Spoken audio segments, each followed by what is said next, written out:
মেহনত ছাড়া দামি হয় না।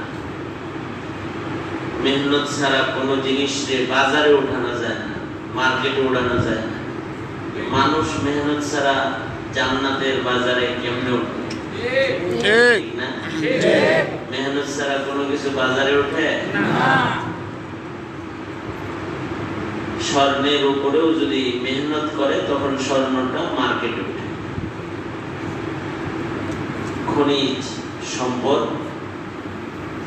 মেহনত যত বেশি হবে এর উপরে দাম তত বেশি হবে এটার। যেমন তেল, স্বর্ণ, এই মেহনত যত বেশি হবে এর উপরে তত এটার দাম বেশি হবে। স্বর্ণের উপরে মেহনত করা হইলে স্বর্ণটার দাম বেড়ে যায়।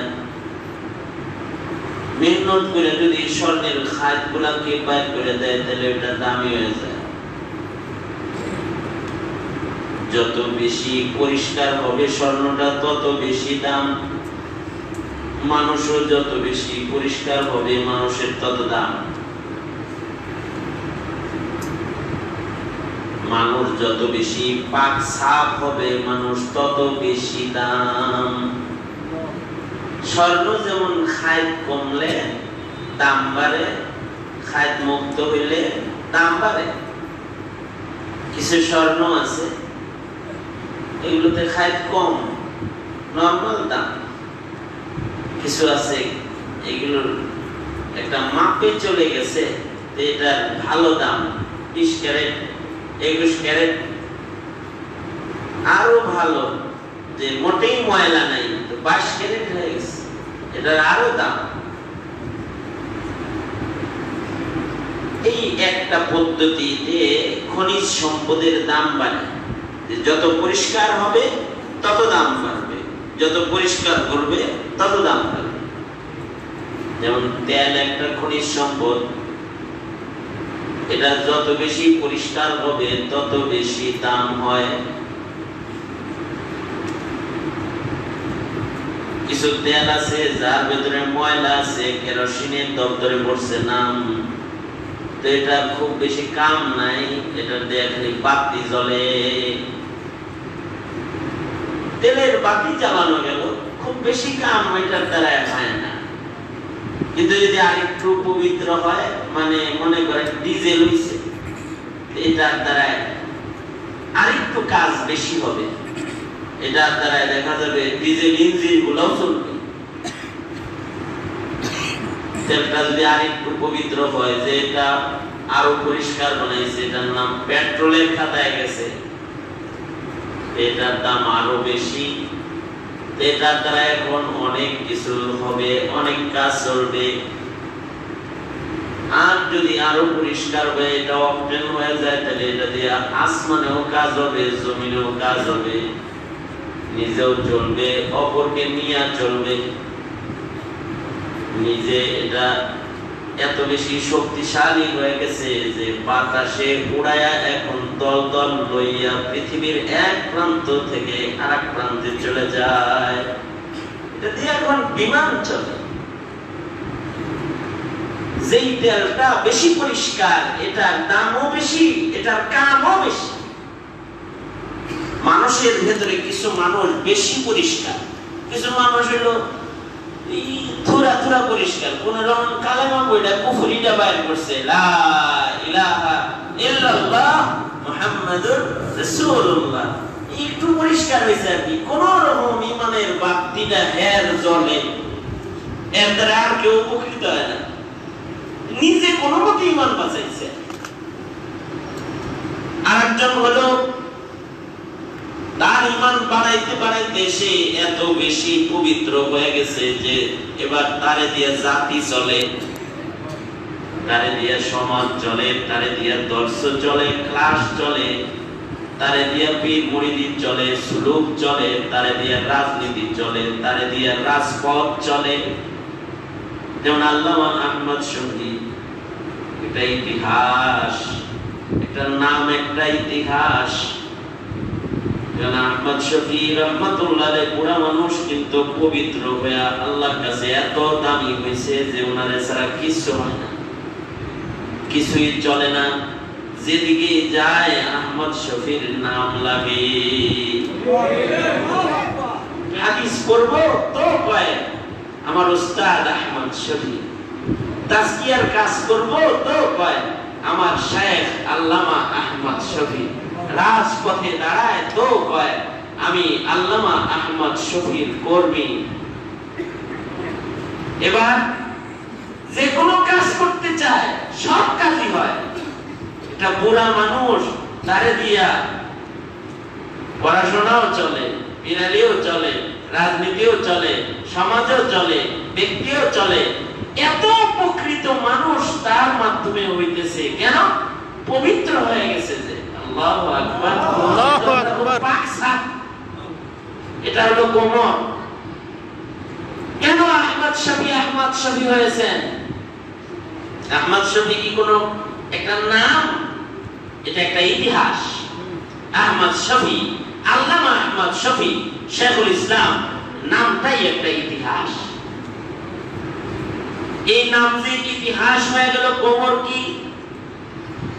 আমরা যারা আল্লামা আহমদ শফিকে দেখছি, 12 বছর পরে যারা জন্ম নিয়ে যারা বড় হবে, 12 বছর পরে এরা জিজ্ঞেস করবে, ভাই শাপলার ইতিহাস পড়লাম, এক যোগে যার ডাকে সারা বাংলা অচল হয়ে যায় এমন একটা মানুষের জীবনী পড়লাম, যারে দেখলে প্রেসিডেন্ট থরথর করে কাঁপে, যার কথা শুনলে স্বরাষ্ট্রমন্ত্রী দাঁড়ায় যায়, যার কথা শুনলে পরে হুকুমত পর্যন্ত থরথর করে কাঁপে। এই মানুষটার ইতিহাস এত ব্যাপক কেন? কারণ কি? যদি জিজ্ঞাসা করা হয় তাহলে বলতে হবে এটা ওনার তাহারাত। উনি পুত পবিত্র, ওনার পবিত্রতা ওনাকে সুউচ্চ মাকামে পৌঁছায় দিয়েছে। আল্লাহু আকবার বলেন। আল্লাহু আকবার। আপনিও এরকম পবিত্র হন তো আপনিও এরকম ইতিহাস হয়ে যাবেন। আমরা তো আমাদের মূল্যবান হায়াতকে নষ্ট করলাম, না পাক সাফ হইতে পারলাম, না নিজের দিলকে পুত পবিত্র করতে পারলাম। গুনাহের নাপাক দিয়ে নিজেকে গান্দা বানায় ফেলাইলাম, তো আমাদের মূল্য কিভাবে হবে? এত গান্দি নিয়া, এত নাপাক নিয়া রবের কাছে পেয়ারা হওয়া যায় না। ইন্নাল্লাহা ইউহিব্বুত তাওয়াবিন ওয়া ইউহিব্বুল মুতাতাহহিরিন। আল্লাহ তাআলা পবিত্রদেরকে পছন্দ করেন। তো আপনি বলবেন, হুজুর আমার পবিত্র হওয়ার কোন লাইন আছে? আছে। এই যে বসছেন, এখন তওবা করেন তাহলে পবিত্র হয়ে যাবেন।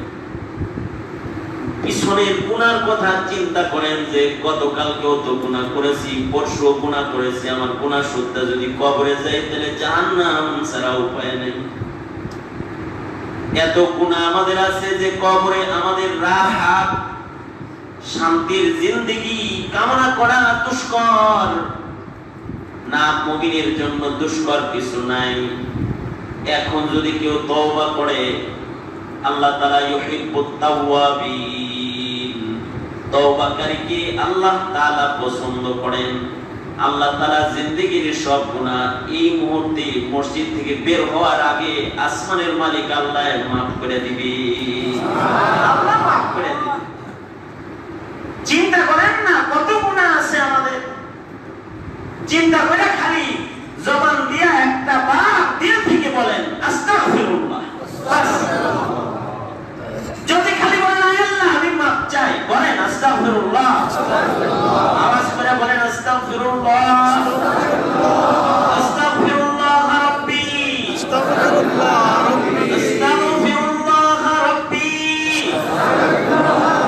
মিন কুল্লি যামবিন ওয়া আতুবু ইলাইহি, মিন কুল্লি যামবিন ওয়া আতুবু ইলাইহি, আস্তাগফিরুল্লাহাল্লাযী, আস্তাগফিরুল্লাহাল্লাযী লা ইলাহা ইল্লা হুয়াল হাইয়ুল কাইয়্যুম ওয়া আতুবু ইলাইহি। এই যে পড়াইতেছি, দিলের ভেতরে একটা খৌফ নিয়ে পড়েন। এই কত নামাজ কাজা হইছে, কত মিথ্যা কথা হইছে, কত গুনাহ হইছে, আল্লাহ এগুলোর দাগ থেকে আমি মুক্ত হওয়ার লেগে পড়তেছি, এই নিয়ত করেন। যদি খালি এমন নিয়ত করে দিল থেকে ইস্তিগফার কেউ রবের অফার, আমাদের একজন স্রষ্টার অফার, সরকারের অফার খুব মূল্যায়ন করো, কোম্পানির অফার মূল্যায়ন করো, আল্লাহর অফার মূল্যায়ন করবে না? আল্লাহ তাআলা তোমাকে আমাকে অফার করতেছেন, তুমি আমি যদি মাপ চাইতে লা তাকনাতু মির রাহমাতিল্লাহ ইন্নাল্লাহা ইয়াগফিরুয যুনুবা জামিআ। আল্লাহ তাআলা সব গুনাহ মুহূর্তের ভেতরে ক্ষমা করে দিবেন। নিরাশ হইতে আসমানের মালিককে মানা করেছে। আলহামদুলিল্লাহ বলেন। এর থেকে বলুন আস্তাগফিরুল্লাহ, আস্তাগফিরুল্লাহ।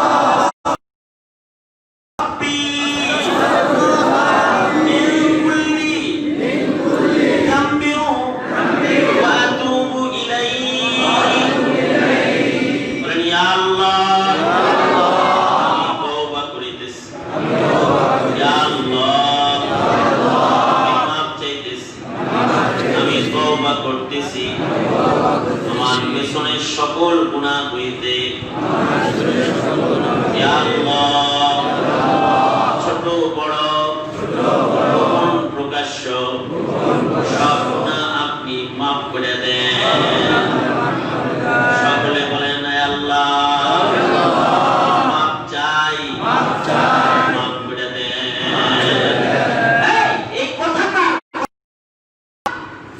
এই কথা বলার পরে কারণ যদি মরণ হয় তাইলে আস্তে আস্তে কবরে চলে যাবে।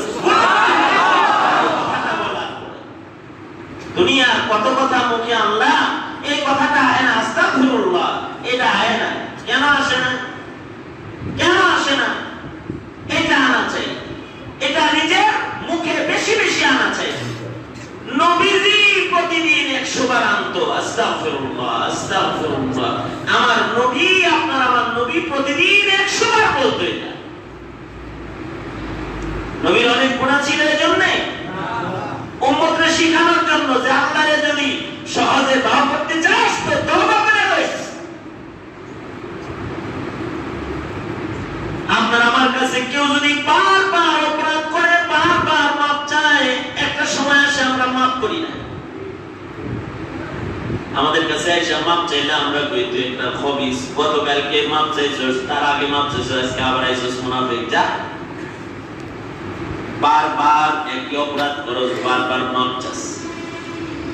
কিন্তু একটা দরবার আছে, শতবার কেউ যদি গুনাহ কইরা শতবার আবার তওবা করে, আবার ভাইকে আবার যদি আল্লাহ বলে ডাক দিয়ে আল্লাহ রে কয় আল্লাহ আমারে মাফ করে দেন, আল্লাহ তাআলা ডাকে বান্দারে বাজওয়া বাজওয়া हर आज हस्ती बाजवा कर काफिरों कुबरों कुतपुरुस्ती बाजवा ई दरगगी माँ दरगगी नौमीदनी सदबार अगर तौबा शिकस्ती बाजवा।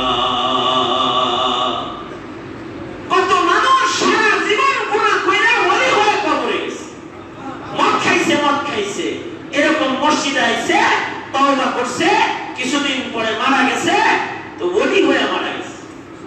বহুত মানুষ আছে। এক বুজুর্গের কাছে মাওলানা মাজহার রাহমাতুল্লাহি আলাইহি নামে এক বুজুর্গ গেছেন এক মক্করের কাছে, যে বললেন এই নামাজ এলো, মসজিদে এলো। আমি মসজিদে যাই না, নামাজ পড়ি না, কি লেগে পড়ো না? আমি মদ খাই। কেন নামাজ পড়ে না? কারণ দর্শাইছে কি? কথা বল। কারণ দর্শাইছে কি? মদ খাই, আমার নামাজ নাই। জানেন না আল্লাহ কইছে লা তাকরাবুস সালাতা ওয়া আনতুম সুকারা, নেশাগ্রস্ত হইয়া নামাজের কাছে দাঁড়িয়ে যাইতে আল্লাহ মানা করছে, আমি যাই না। কিরকম শয়তান চিন্তা করছে। নামাজ পড়ে না, বেনামাজির আবার দলিল পেশ করছে লা তাকরাবুস সালাতা ওয়া আনতুম সুকারা। আল্লাহ মাওলানা মাজহার বললেন ঠিক আছে তুই নামাজ না পড়লি তাহলে তাও মসজিদে এলো, মসজিদে গেলে তো আল্লাহর কাছে গেলি, কারণ মসজিদ কার ঘর? আল্লাহ। মসজিদ কার ঘর? আল্লাহ।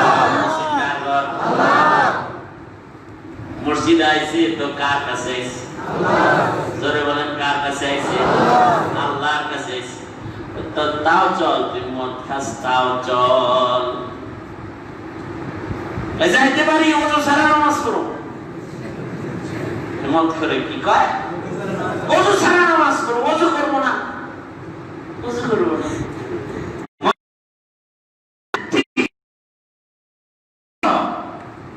তাও কিছু তো আইডিয়া, কিছু তো অগ্রসর হ।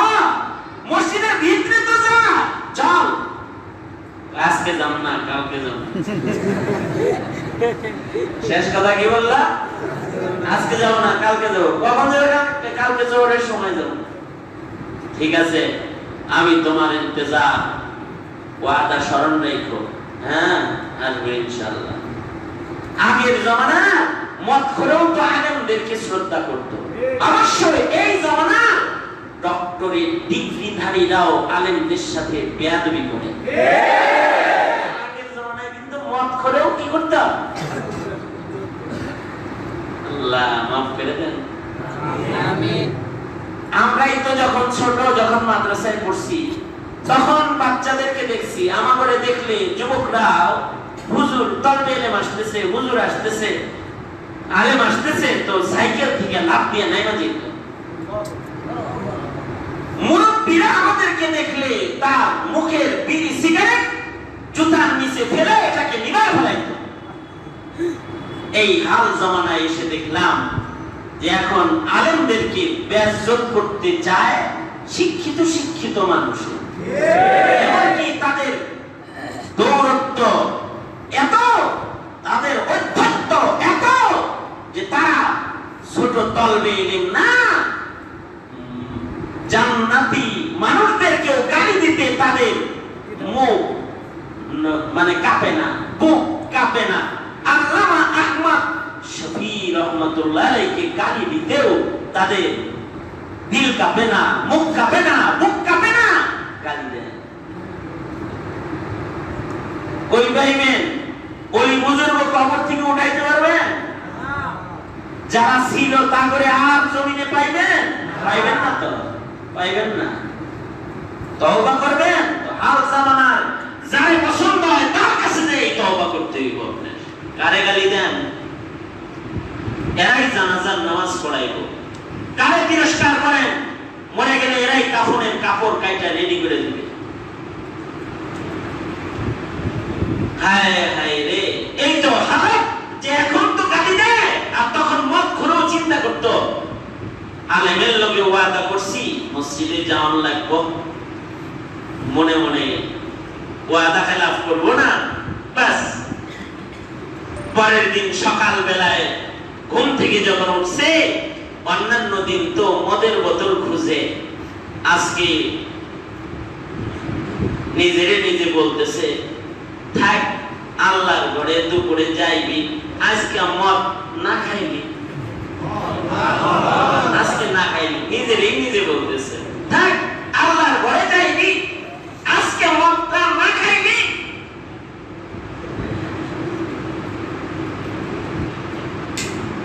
একে চশমে জাদন গাফিল যা শাহ নবাশি,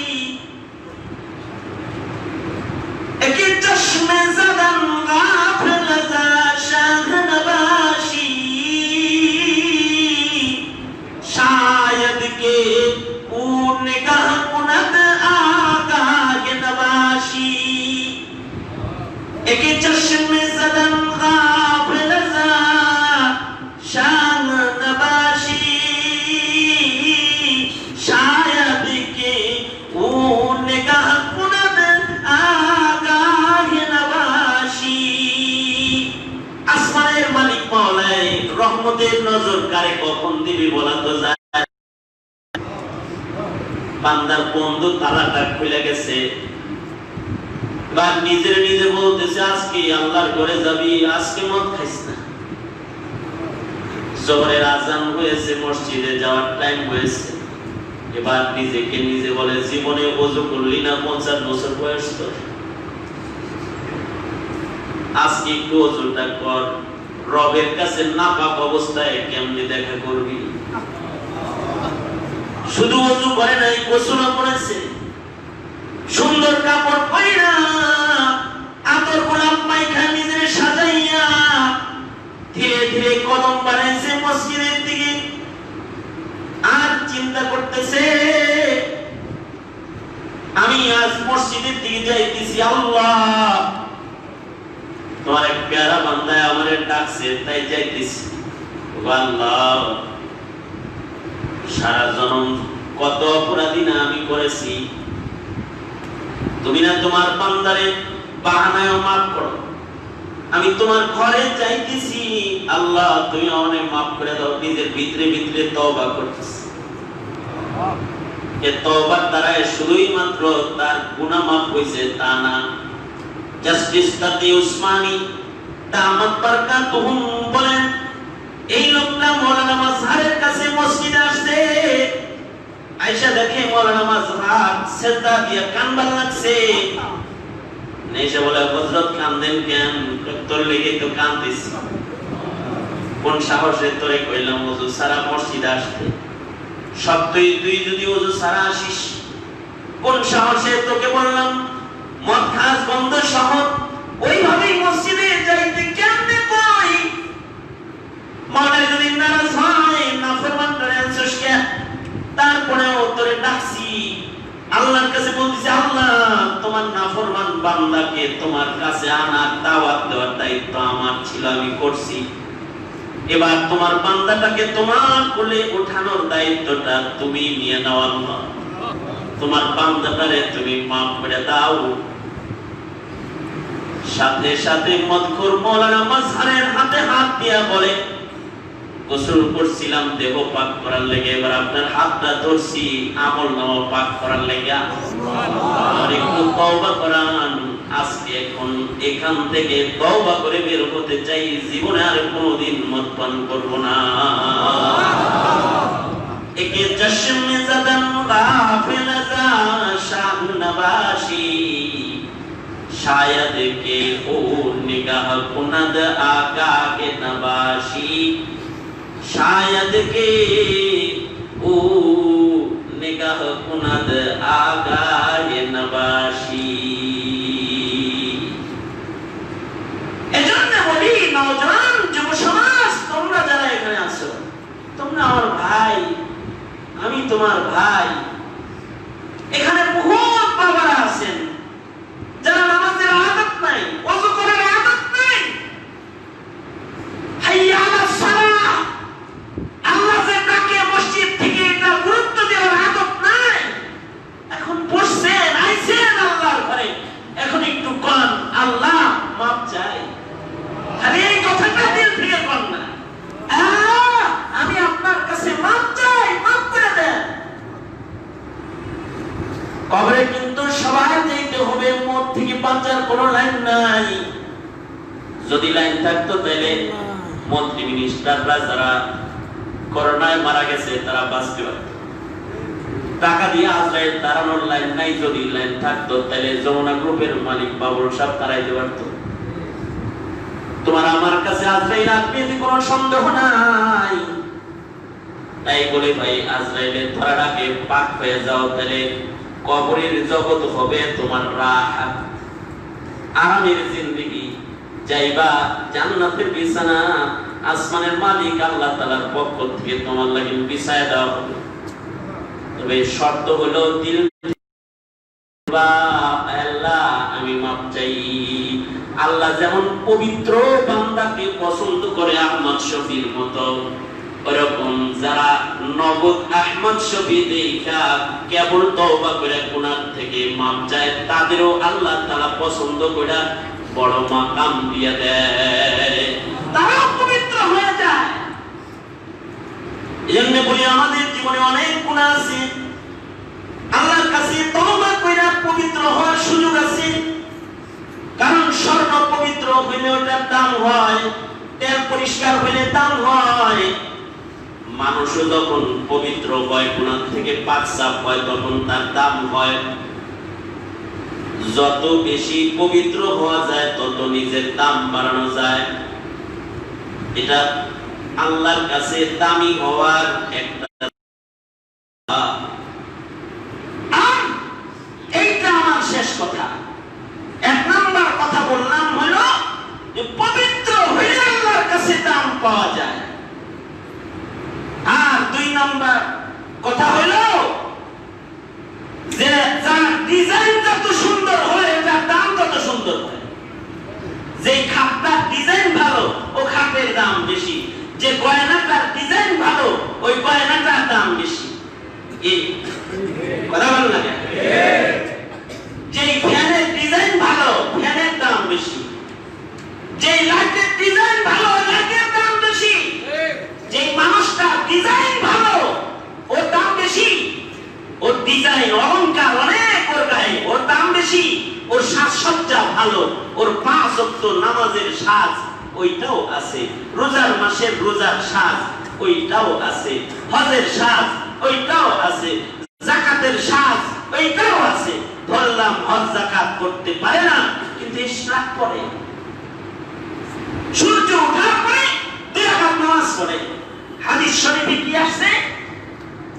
কেউ যদি ফজরের নামাজের পরে নামাজের জায়গায় বসে সূর্য উদয় পর্যন্ত অপেক্ষা করে, তোমরা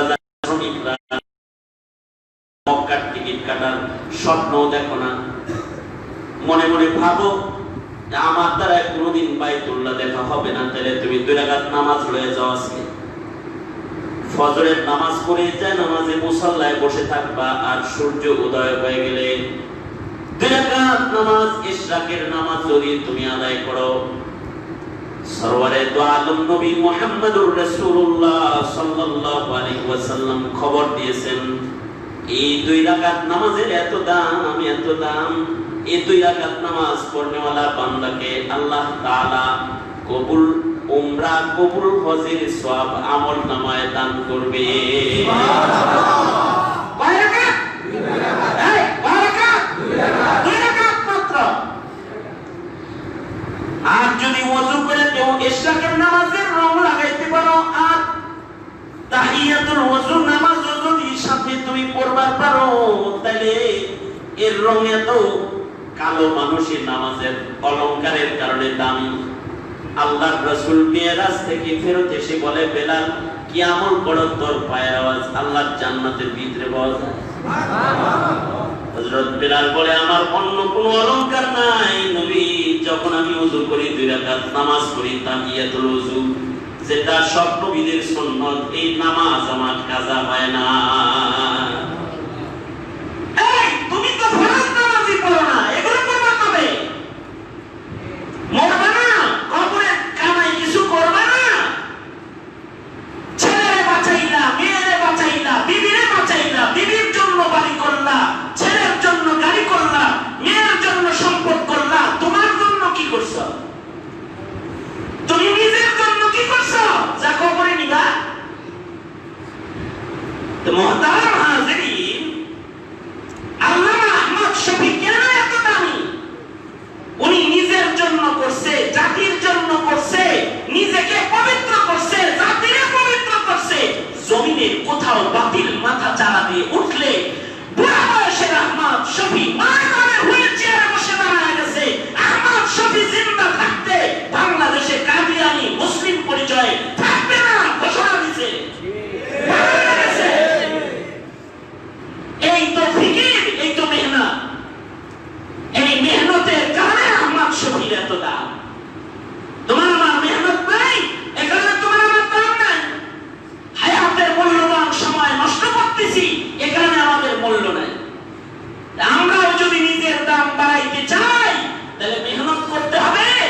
আর ওই যে উদ্দেশ্যে আল্লাহ আমাদের বানাইছেন ইবাদত, ওমা খালাকাতুল জিন্না ওয়াল ইনসা ইল্লা লিয়াবুদুন, ইবাদত যেই সাজসজ্জা আছে ওটা অর্জন করতে হবে। তৈয়ার আছি না ইনশাআল্লাহ? ইনশাআল্লাহ।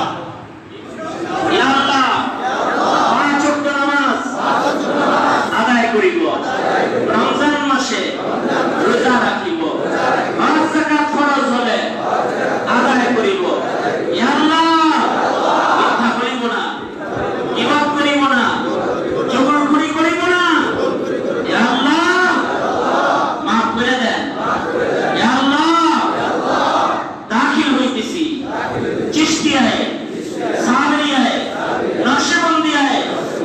জান্নাতে দিয়া ইয়া আল্লাহ ওই বুজুর্গদের সাথে হাসর করেন।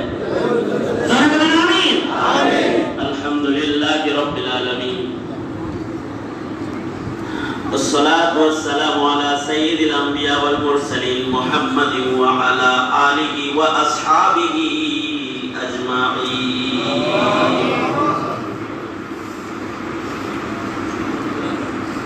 পৃথিবীর সবচেয়ে দামি জমিন তোমার ঘর মসজিদ। আয় আল্লাহ, দেখো তোমার বান্দারা তোমার ঘর মসজিদের ভেতরে বসে গেছে।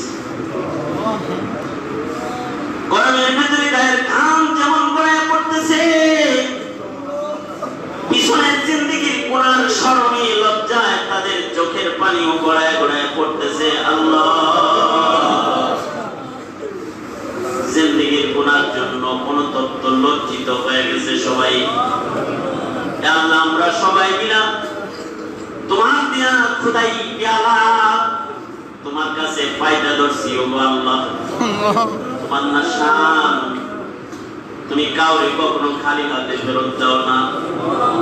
ও রব্বুল আলামিন, ও আল্লাহ, জিন্দেগির সব গুনাহের জন্য তোমার কাছে মাপ চাই। ও জাহানের মালিক, মেহেরবানি করে আমাদের জিন্দেগির সব গুনাহ তুমি মাফ করে দাও। আল্লাহ, গোটা নারায়ণগঞ্জের বিজ্ঞ বুজুর্গ ওলামা হযরতরা সবাই এখানে আসছে। আল্লাহ, মুফাসসিরে কোরআনদের একটা ছাপ এখানে হাজির হয়েছে, যারা নেতৃত্ব প্রদান করে। রব্বুল আলামিন, এত এত আলেমের কদম পড়েছে আজকের এই মজলিস।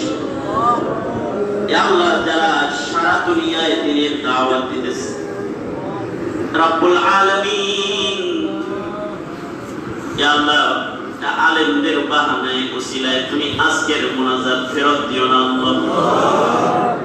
রব্বুল আলামিন, আমরা তোমার এক পেয়ারা বান্দা আহমদ শফি শেখুল ইসলামের নামে আজকে এখানে বসেছি। আল্লাহ, তোমার পেয়ারারে যারা ভালোবাসে তুমি না তাদেরও ভালোবাসো। আল্লাহ, আল্লাহ, মেহেরবানি করে আল্লাহ আমাদেরকে তুমি মাফ করে দাও। জেনে না জেনে অন্ধকারে আলোয় গোপনে প্রকাশ্যে যত পাপাচার করেছি আল্লাহ তুমি ক্ষমা করে দাও।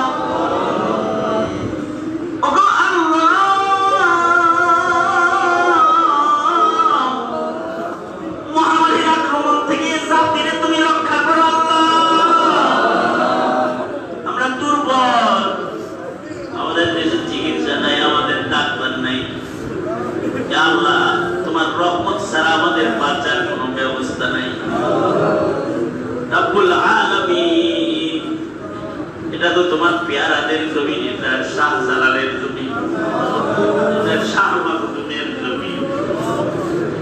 আল্লাহ, এটা হাফিজি পীরজি শেখুল হাদিস আল্লামা আজিজুল হক আহমদ শফির জমি।